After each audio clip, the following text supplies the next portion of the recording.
Oke, selamat siang semuanya. Ya, untuk topik hari ini kita akan bahas masalah leasing atau sewa. Ya, oke, saya akan share screen dulu. Oke, jadi leasing ya, sewa atau leasing. Nah, itu kalau di PSAK tuh ini merupakan salah satu PSAK yang lagi hits ya. Oke, yang sedang hits itu adalah tentang sewa atau PSAK 73.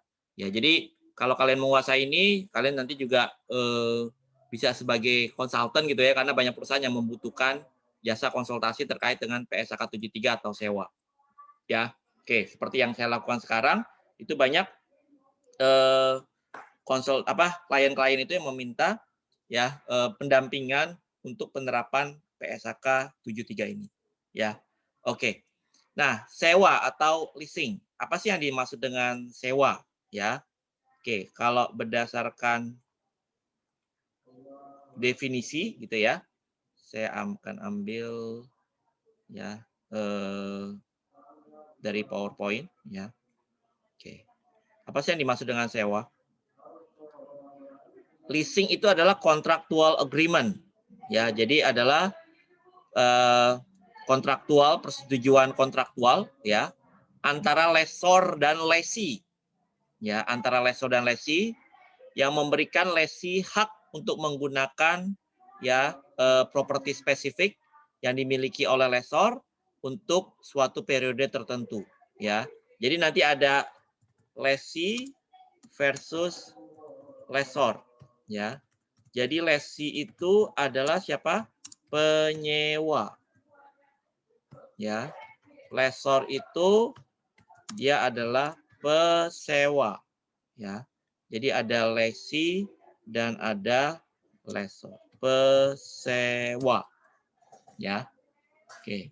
Jadi lease itu adalah apa? Ya, suatu perjanjian kontraktual ya atau persetujuan kontraktual antara lessor dan lessee. Ya, jadi lessee itu yang nyewa. Lessor itu berarti yang punya barang. Ya. Oke. Yang memberikan hak kepada lessee si penyewa hak untuk menggunakan properti tertentu ya yang dimiliki oleh lessor untuk suatu periode waktu tertentu. Oke, jadi apa aja yang biasanya di lease gitu ya? Information Technology Equipment. Jadi peralatan ya, peralatan yang terkait dengan IT ya, yang terkait dengan transportasi misalkan truk ya, aircraft atau pesawat terbang, rail ya. Oke. Kereta, lalu construction agriculture. Nah, itu biasanya disewa gitu ya. Largest group of lease equipment involved. Ya, jadi banyak sekali kita dalam perusahaan itu ya apa yang ada dalam aset kita itu sebenarnya kebanyakan sewa gitu ya. Oke, ya. Jadi aset-aset kita itu banyak yang memang kita sewa ya. Nah, misalkan di sini kalau di deskripsinya sini ya, misalnya di contoh-contohnya ini, sebentar.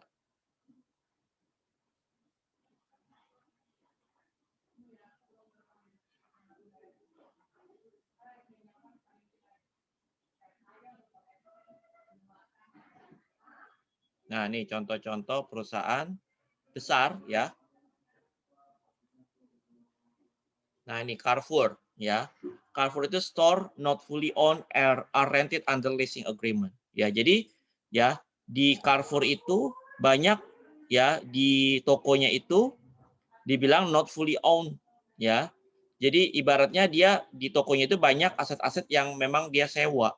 The group also owns shopping center mainly anchored by its hypermarket and supermarket that are rented out ya. Selain dia nyewa, dia juga menyewakan ya. Begitu juga yang kalian ibaratnya di Indonesia itu ada Mark and Spencer ya, McDonald ya, bahkan banyak perusahaan-perusahaan airlines yang melakukan sewa ya. Mereka nyewa apa? Nyewa pesawat terbang gitu ya. Mereka nyewa pesawat terbang. Nah, oleh karena itu di kebanyakan kalau perusahaan-perusahaan itu banyak sewanya itu adalah maupun apapun jenis industrinya ya, mereka nyewa gedung ya. Mereka nyewa gedung kantor ya. mereka sewa tanah atau rumah gitu ya. Oke, atau peralatan, tapi yang paling banyak itu adalah sewa gedung. Ya, karena banyak kantor-kantor itu ya di Jalan Sudirman, Tamrin gitu ya. Yaitu mereka nggak punya hak milik di situ, tapi mereka melakukan sewa gitu ya. Di daerah-daerah strategis mereka sewa tempat atau sewa gedung. Nah, oleh karena itu akuntansi untuk sewa itu sangat penting ya. Oke. Nah, jadi tadi ada dua pihak yang terlibat ya, yaitu lessee dan lessor.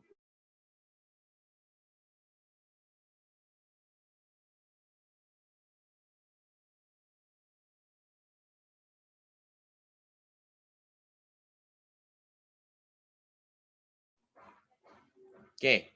Nah, jadi ini tadi pengertiannya ya. Jadi sekarang kita lihat dulu ya. Jadi nanti akan ada dua jenis sewa ya. Oke, dua jenis sewa. Yang pertama itu namanya operating lease. Ya, yang pertama itu namanya operating lease. Yang kedua itu namanya financial lease.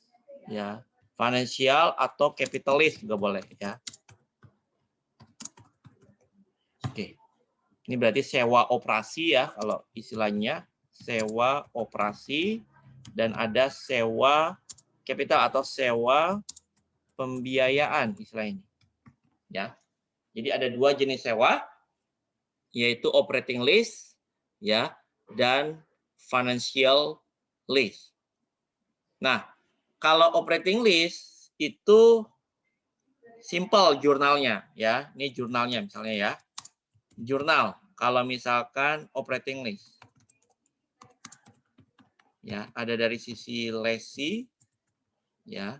Di sini ada dari sisi lessor. Jadi ada lessee dan ada lessor ya, ada lessee dan ada lessor. Nah, dari sisi lessee kalau operating lease itu jurnalnya lebih simple. Berarti dia hanya menjurnal ya rent expense ya pada cash. Gitu ya. Oke. Rent expense pada cash. Di lessor dia akan mencatat cash ya kalau nyewa ya, cash pada rent revenue. Gitu ya. Oke. Lessee itu simple ya. Rent expense pada cash. Ya. Atau bisa juga ya. Atau bisa juga dari sisi lessee prepaid rent kalau dia bayar di muka ya. Prepaid rent pada cash. Berarti lessornya apa? Cash ya pada unearned rent ya. Gitu ya. Nah, nanti di akhir bulan dia akan mencatat apa? Rent expense pada prepaid rent. Ya, ini juga sama ya, berarti unearned rent pada rent revenue. Kalau dia terima di muka tadi ya. Kalau lessee-nya bayar di muka kan berarti prepaid ya. Oke, nanti sesuai dengan pemakaiannya dia akan menjurnal baru rent expense-nya. Nah, begitu ya. Nah, ini kalau untuk operating lease. Berarti yang selama ini kalian pelajari ya untuk pembelajaran di pengantar 1 gitu ya, atau tadi di intermediate ada prepaid gitu ya. Oke. Nah, itu adalah operating lease ya. Simple. Nah, sekarang kalau financial lease seperti apa? Nah, ini kalau financial lease. Kalau financial lease ya, dia jurnalnya lebih kompleks. Ya, jurnalnya lebih kompleks baik dari sisi lessee maupun dari sisi lessor. Jadi begitu dia pada saat dia pertama kali nyewa ya, asetnya itu diakui ya. Jadi di sini list aset ya pada list liabilities. Oke, list aset pada list liability. Aset sewa pada utang gitu ya. Oke. Ini jurnal awalnya seperti ini. Berarti dia ngakuin asetnya gitu ya. Dia ngakuin aset, terus dia juga mengakui utang. Ya. Jadi aset dan utang itu diakuin. Ya, padahal kontraknya kontrak sewa. Ya, tapi aset dan liabilitasnya itu diakui. Sementara di sisi lessor, ya, dia mencatat berarti kebalikannya ya. Berarti lease receivable ya pada aset ya. Jadi seolah-olah asetnya dia serahkan. Gitu ya. Karena kan tadi ada hak pengendalian ya dari sisi si lesinya ya. Jadi dia seolah-olah kayak nyerahin aset gitu ya. Lease receivable pada aset. Gitu ya.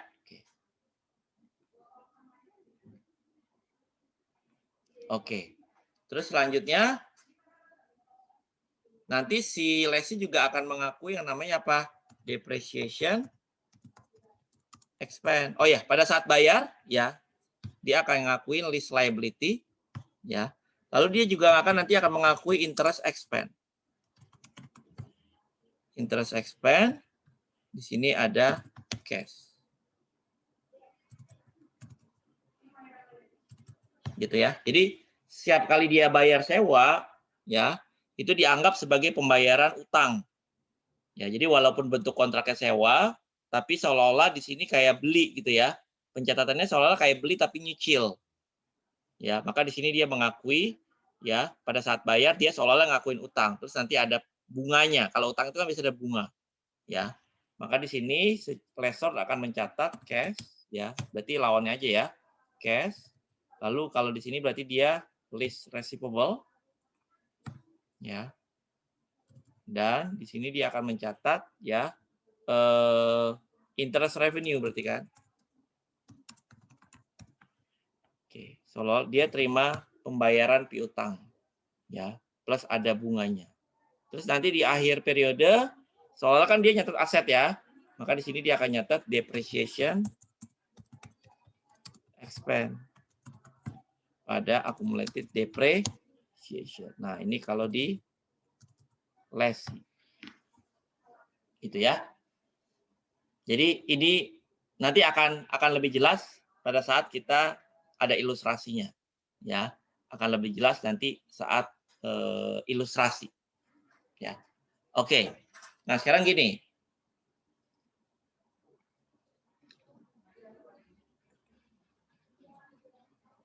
Kapan suatu aset, karena pertanyaannya ya,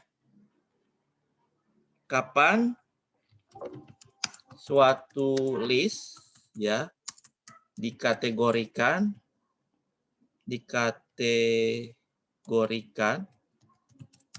sebagai operating list atau financial list.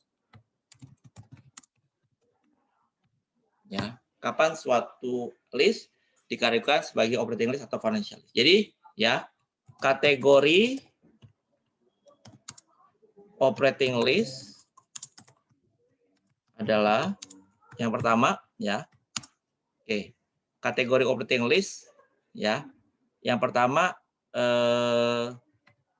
aset bernilai rendah atau low value asset. Oke, dan nomor 2, masa sewa ya lebih kecil sama dengan dari 12 bulan. Nah, gitu ya. Oke. Jadi kategori untuk operating list adalah kalau dia aset bernilai rendah. Ya. Oke, aset bernilai rendah itu kalau di IFRS ya, low value asset itu ya berarti itu kalau di bawah di bawah ini balik ya, masa sewa kurang dari maksudnya. Kurang dari sama dengan 12 bulan ya. Low value asset itu jika kurang dari sama dengan 5.000 US dollar. Oke. Nah, itu kategori aset bernilai rendah. Ya. Jadi kalau mau dikategorikan sebagai financial list, ya ini versi IFRS ya. Ini versi ya versi IFRS punya. Ya, low value asset itu jika ya itu di bawah sama dengan $5.000. Oke. Kalau di versi ya low value asset contohnya ya. Contohnya misalkan dia hanya sewa perkakas kantor yang ringkas. Kayak sofa gitu ya. Oke. Komputer personal, laptop, telepon. Nah, itu dianggap bernilai rendah. Ya, low value asset. Ini versi PSAK 73. Itu yang di Indonesia ya. Oke, jadi PSAK 73 itu sebenarnya mengadopsi IFRS. Cuman kalau yang IFRS dia ketentuannya di bawah $5.000, baru dianggap itu low value asset. Ya.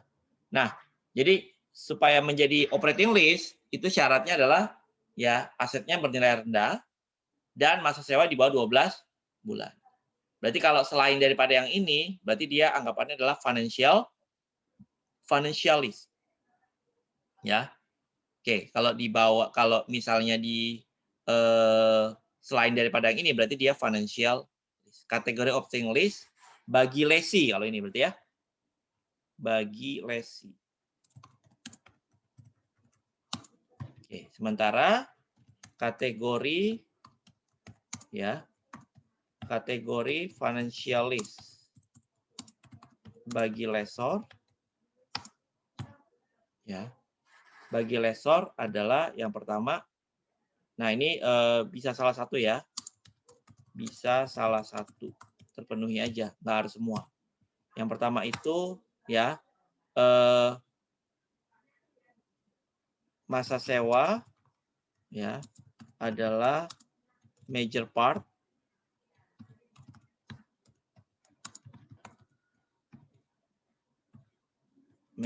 dari masa manfaat aset. Nah, ini kalau financial lease bagi lessor. Kalau bagi lesi ya, pokoknya selain daripada yang kategori bernilai rendah sama masa sewa kurang dari 12 bulan, udah otomatis dia financial lease. Ya, jadi jika tidak memenuhi keduanya, maka kategorinya adalah ya jika tidak memenuhi keduanya, maka kategorinya adalah financial. Jadi harus dua-duanya terpenuhi. Ya. Nah, masa sewa adalah major part dari masa manfaat aset. Ini kalau dari sisi lessor. Misal masa sewanya 6 tahun. Ya. Masa manfaat aset 10 tahun. Ya. Maka ini masuk major part. Ya. Karena 6 dari 10 itu kan 60%. 60% itu kan berarti major part, ya. Ibaratnya kalau lebih dari 50% aja udah oke gitu ya, bisa dianggap major part. Major part itu berarti artinya kalau ada kue dibagi 2, bagian saya lebih gede, itu berarti major part-nya dari kue tersebut ada di saya. Ya. Jadi major part itu berarti harus lebih besar, ya ibaratnya kalau diangkakan ya lebih besar dari 50% lah gitu ya. Oke. Karena sebagian besar umurnya itu lebih dari setengahnya itu ada di lesi. Ya. Masa sewanya 6 tahun, masa manfaat 10 tahun. Maka dia masuk major part. Ya. Lalu misalnya ya nilai sekarang dari pembayaran sewa ya itu lebih besar sama dengan maaf. Ya, nilai sekarang dari pembayaran sewa adalah ya substantially all. Ya, atau ibaratnya di sini hampir sama. Ya, dengan nilai atau harga dari aset, dengan nilai wajar aset yang disewa. Gitu ya. Misal ya, harga aset yang disewa misalnya 500 juta. Ya. Nilai sekarang pembayaran sewa, nilai sekarang pembayaran sewa adalah katakanlah ya 400 juta. Ya. Maka nilai sekarang pembayaran sewanya itu berapa? 80% dari harga wajar asetnya. Berarti ini masuk kategori substantially all. Hampir sama gitu ya. Oke. Jadi 400 dari 500 itu berarti hampir sama. Bisa 90%, bisa 85 ya. Pokoknya hampir sama gitu ya. Memang angka hampir sama itu nggak jelas gitu ya. Bukan yang nggak jelas apa? Nggak spesifik dijelaskan. Kalau yang PSK yang lama dijelaskan harus 90%, tapi sekarang nggak harus 90%. Ya. Oke, jadi di sini ada pengalihan, pengendalian gitu ya. Dari lessor ke lessee. Ya, ada lagi misalkan hak opsi untuk membeli, hak opsi bagi lessee ya untuk membeli aset ya, aset yang disewa saat ya sudah berakhir, saat ya berakhirnya sewa. Jadi kalau misalkan sewanya 20 tahun, ya di akhir tahun 20 dia bisa beli aset sewanya itu gitu ya. Berarti artinya ada hak opsi. Nah, ini kategori financialis bagi lessor masuk salah satunya aja berarti udah masuk kategori financialis. Gitu ya. Oke. Jadi ini adalah kategori financialis bagi si lessor. Sampai sini ada pertanyaan dulu? Ini mungkin masih agak bingung, tapi nanti diilustrasi bisa lebih jelas, gitu ya. Ada komen dulu sampai di sini?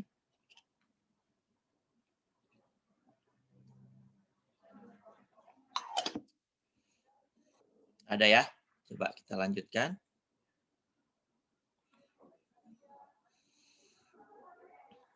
Oke, contoh. Contoh, ya. Kita dari sisi lessor dulu ya. Oke. Lessor akan pada 2 Januari 2020 lessor akan menyewakan ya peralatan. Lessor akan menyewakan peralatan ya, menyewakan traktor misalnya gitu ya kepada lessee. Lessor akan menyewakan traktor kepada lessee. Nah, terus misalnya harga beli traktor, misalnya harga beli traktornya itu $300.000. Ya, harga beli traktor $300.000. Oke. Terus masa manfaat traktor 6 tahun. Ya, masa manfaat traktor adalah 6 tahun. Nah, selanjutnya sewa dilakukan untuk 4 tahun. Ya. 2 Januari, lessor akan menyewakan traktor kepada lessee.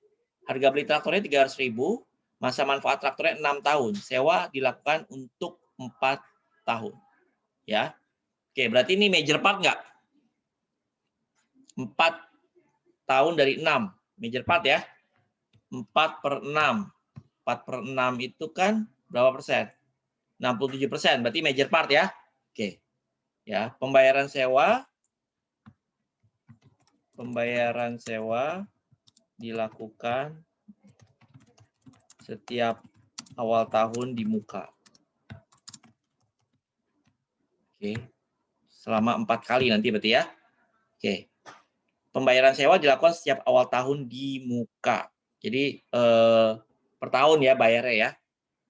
Nah, selanjutnya tingkat pengembalian yang diharapkan oleh lessor adalah 13% per tahun. Jadi ini lessor itu dia punya tingkat pengembalian yang dia harapkan. Ya. Jadi ibaratnya dia kan berarti bisnisnya nyewain barang gitu kan. Oke. Dia nyewain traktor. Nah, dia tingkat ROI yang dia harapkan ibaratnya gitu ya. Tingkat return yang diharapkan adalah 13% per tahun. Ibaratnya ini kayak berarti kan dia nanti ngasih sewa gitu ya. Nanti kan ada return yang dia harapkan 13%. Sama aja kayak bank itu ngasih pinjam duit ke nasabah, dia ngarepin bunga berapa gitu kan, betul nggak? Ya. Nah, sama juga dengan di sini lessor ya, mengharapkan return-nya itu adalah 13% per tahun. Ya. Terus ya, nilai sisa dari peralatan ya, nilai sisa dari traktor menurut lessor pada saat sewa berakhir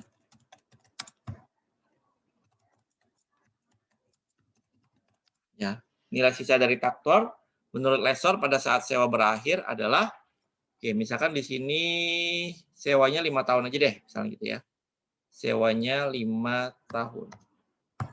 Nilai sisa dari traktor menurut lessor pada saat berakhir adalah ya, kan dia beli 300.000 ya. Misalkan di sini 300.000. Kalau dibagi 6 50.000 ya. 50.000 kali 5. 250, oke. 250, misalkan di sini 50, nilai sisa traktor misalkan 30.000. Oke. Ya. Lessor akan menyewakan traktor pada lessee, ya. Nilai sisa traktor yang dijamin oleh lessee adalah 25.000. Oke, jadi si lessee menjamin bahwa pada akhir masa sewa nilai sisanya itu 25.000. Ya. Jadi ibaratnya ini kayak dalam tanda kutip si lessee itu sebenarnya harus menjaga asetnya traktor itu jangan sampai rusak gitu ya. Oke, jadi ada jaminan bahwa pada saat akhir masa sewa nilai sisa yang dijamin itu adalah 25.000 supaya si lessee tetap menjaga asetnya. Aset yang dimiliki oleh lessor tadi. Jadi pada saat dikembalikan itu masih dalam kondisi yang bagus gitu ya. Oke, masih dalam kondisi yang bagus. Oke. Nah, sekarang kita lihat dari sisi lessor dulu ya. Sekarang pertanyaannya gini. Pertanyaannya ya. Pertanyaan. Berapa ya harga sewa per tahun yang akan dikenakan lessor ke lessee. Oke, kira-kira berapa? Berapa harga per tahun yang akan dikenakan lessor ke lessee? Pokoknya dia mau untung setiap tahunnya itu 13%. Harga beli traktornya 300.000. Berapa harga per tahun yang akan dikenakan lessor ke lessee?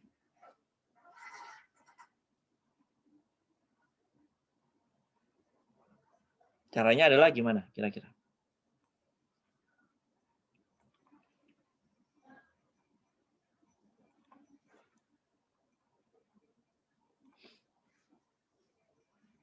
Oke, berarti caranya adalah coba. Berarti kan nanti di sini 2 Januari 2020 ya. Nanti ada pembayaran lagi 2 Januari 2021, 2 Januari 2022, 2 Januari 2023 ya. Berarti 1 2 3 4 5 2024. Nanti berakhirnya sewa 31 Desember 2025, betul nggak? Ya.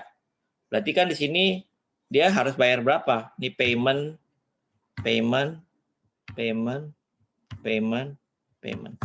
Nah, di sini berakhirnya masa sewa. Pada saat berakhirnya masa sewa, itu nilai sisanya bagi si lessor berapa? 30.000. Nah, sekarang berapa gitu ya? Oke. Berapa pembayaran sewa per tahunnya gitu kan?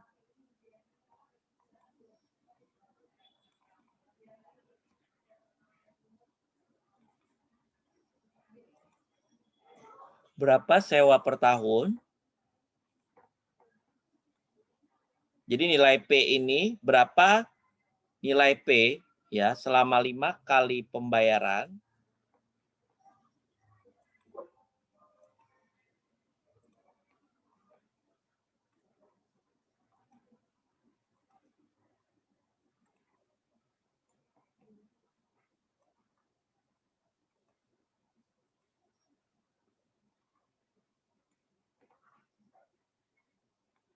Oke.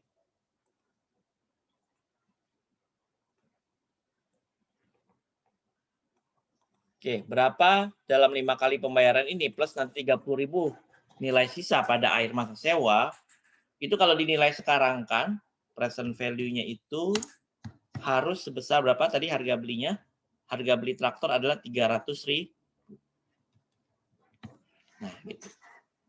Ya, jadi berapa nilai P, ya berapa nilai pembayaran selama 5 kali dengan jumlah yang sama, itu kalau dinilai sekarang kan adalah 300.000. Dengan bunga tadi berapa? Dengan bunga 13%. Jadi coba kita hitung ya. Berarti 300.000 itu harus sama dengan P, kan nilai sekarangnya ya. P itu berarti P yang pertama adalah P ini. P yang pertama itu berarti nilai sekarangnya adalah ya P juga. Ya, karena kan kita lagi tanggal 2 Januari. Berarti P yang di sini adalah nilainya P juga. 300.000 sama dengan P tambah P, P yang berikutnya ya. 1, 2, 3, 4. Ya. P dikali present value interest factor anuitas. Ya. Anuitasnya berapa tahun? Berarti 4 kali aja. 4 kali dengan bunga per tahun berapa? 13%. Ditambah 30.000 yang ada di tahun kelima, itu kan nilai sisanya ya. 30.000 kan berarti future value ya, dikali present value interest faktor 5 tahun ya. Dari 2 Januari 2020 ke 31 Desember kan 5 tahun. 5 tahun dengan bunga 13%.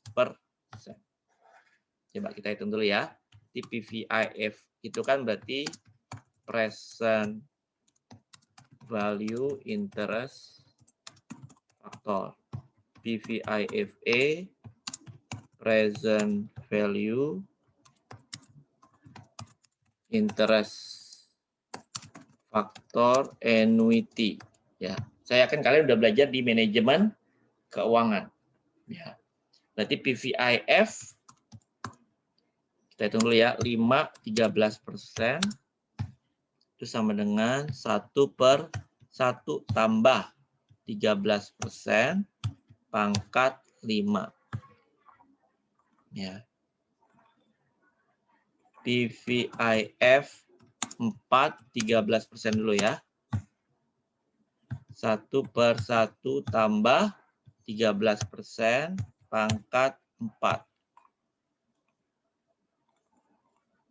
Berarti PVIFA 4 13%. 1 minus PVIF bagi 13. Nah, nilainya 2,9. Ya udah tinggal kita masukin angkanya. Ya. Berarti 300.000 sama dengan P tambah P dikali PVIF 4 2,97 ya. 2,97 tambah 30.000 kali PVIF 513 0,543. Berarti 300.000 sama dengan P ditambah P kali 2,97 berarti berapa tuh? Ya. Berarti 2,97, 3,97 ya. Ini kan berarti P itu kan berarti 1P gitu ya. Oke. 3,97 P ditambah 30.000 dikali 2,97 ya. Kayaknya kebalik tadi ya. Ya betul, 2,97 betul, kali 30.000 kali 0,543 ya. Oke, 16 berarti ini berarti pindah ke sini ya, 300.000 kurang 16 sama dengan 3,97 P. Oke, berarti P sama dengan 283 bagi 3,97. Ya, 71385. Ya, berarti nilai pembayaran per tahunnya 71385. Ya, gitu. Jadi nanti si lessor itu akan punya tabel pembayaran. Jadi nanti dia serahin ke lesi, nih, tabel pembayaran ini seperti ini, ya. Tanggal, receive, interest, revenue, principal atau pokok. Nah, di sini berarti list receivable nantinya ya. Oke. Di sini berarti 2 Januari 2020, 2 Januari 2020, 2 Februari 2021, 2 Februari ya. 2 Januari 2021, 2 Januari 2022, 2 Januari 2023, 2 Januari 2024, ya kan? Sampai 31 Desember 2025. Nah, dia tiap tahun list receivable tadi awalnya berapa? List receivable-nya itu awalnya 300.000. Nah, di sini nanti ada pembayaran. Pembayarannya P itu sama ya, 71385.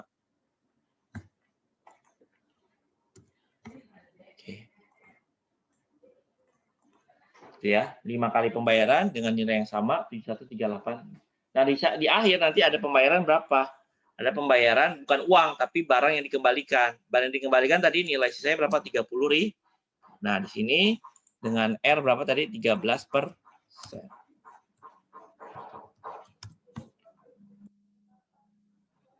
Nah, starting dari sini berarti ini belum ada interest revenue ya karena pembayaran pertama belum ada bunganya. Berarti di sini 71385 kurang sehingga list receivable-nya 300 kurang 7138. Gitu seterusnya ya. Ini juga sama. 13% kali 22861. Maka setiap kali pembayaran itu terdiri dari bunga dan pokok. 71 kurang interest revenue, maka pokoknya berapa? 41655. Maka di sini berkurang ya 41.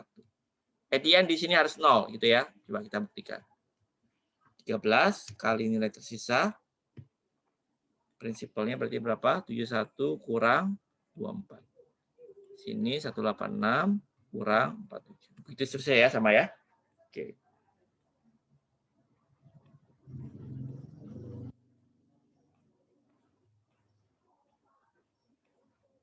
Oke, sorry ini salah.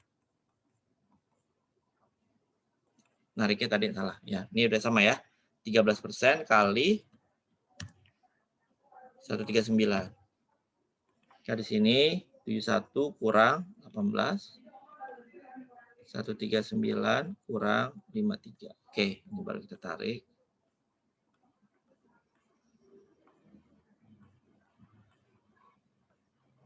Oke. Oh, masih ada 3451. Harusnya 0 ya. Sebentar. Tadi 30.000 ya di akhir. 30.000. Betul enggak? 300.000 sama dengan berarti 300.000 tambah P tambah 2,97 betul. Ya. Tambah 30.000 kali 0,543 betul. Ya. 300.000 ini 2,97P. Tambahin 1 ya, 3,97P 18. Ini berarti 300.000 ya. Kurang 16,283. 397. Ini berarti ya tinggal dibagi ya. 71387 283 bagi 3,9. Ya, betul ya. 71 ini 300. Ini belum ada bunga ya. Belum ada bunga. Ini harusnya oh ya di sini belum ada tulisan 13%. Nah, pas ya. Oke. 13. Nah, berarti di akhir dia berapa? Di akhir dia 0. Nah, ini dari sisi lesi. Kita belum lihat jurnalnya ya. Kita masuk ke latihan soal dulu ya. Oke. Sampai sini ada pertanyaan dulu?